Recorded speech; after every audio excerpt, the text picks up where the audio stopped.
पहाटे उगवणारा सूर्य त्या दिवशी ढगाळ लपला होता. जणू त्याला घोडखिंडीत फाकणाऱ्या मावळ्यांच्या पराक्रमाच्या तेजाचं दर्शन घ्यायचं होतं.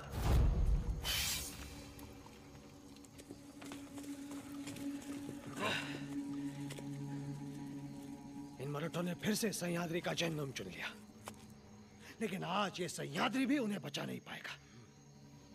फजल खान, रस्म जमान, हम यहाँ पर टुकड़ियां बनाएंगे. उन्हें अंदाजा भी नहीं होगा हम कैसे हमला करेंगे. वो तो मुट्ठी भर होंगे.